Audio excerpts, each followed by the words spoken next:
In the last video, or in the last couple of videos rather, we imported a loop. We used the analysis sections over here, these different sliders, to change the way in which our loop was split into layers. And then from there, and using some of the lock options in the annotation tool combined with resplitting the loop, we were able to take these layers and really get them discrete in terms of the information that's residing on these tracks over here.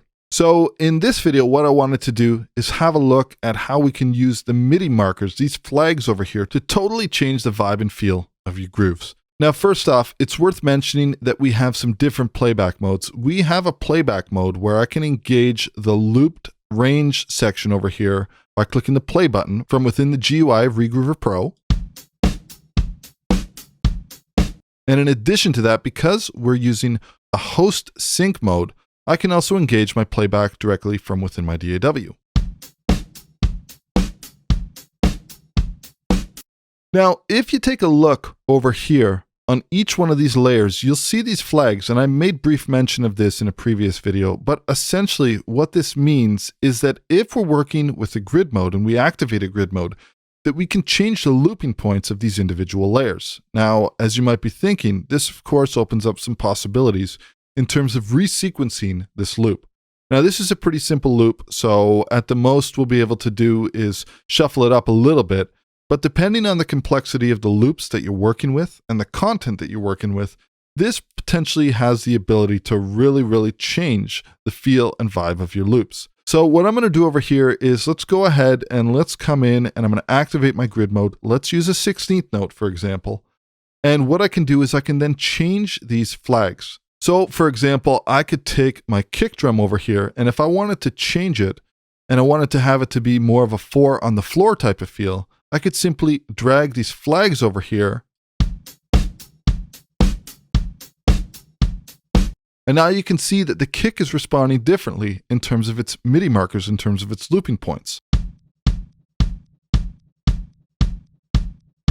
So now we have this 4 on the floor as opposed to this. Now, depending on how far we wanted to take this, of course, you can imagine that we can really do whatever we want. So for example, I could even take it like this. This, of course, gives a completely different feel to our groove. Now it's a little bit obnoxious, so let's go ahead, let's bring it back to a 4 on the floor. And of course, we could change the looping points for any of these sections over here. So for example, let's go over to our hi-hats, come in here, let's play.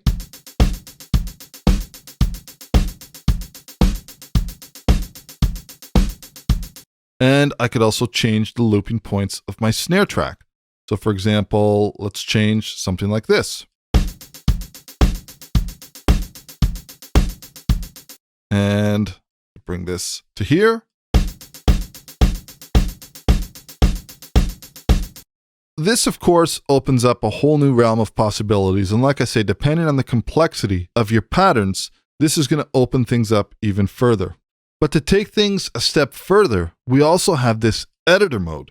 So keep in mind, if you're struggling to develop some patterns based on setting the MIDI marker looping regions of your loop. So for example, we've completely changed the feel and vibe of this track.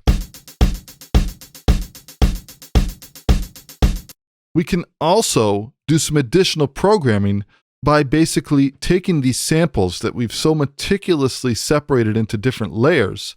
We can then take these samples, we can extract them, and we can bring them in here, program them out to a cell, and then in addition to being able to use the layer editor and the MIDI markers, we can also go ahead and program some one-shots or some completely different patterns that we can then add to this loop. And this is something that we're going to take a look at a little further on down the line. But in the next video, before we go ahead and we move away from this layer section over here, I want to take a look and explore the effects that we have available for each discrete layer as we're working in the layer mixer in Regroover Pro. So I'll catch you in the next video.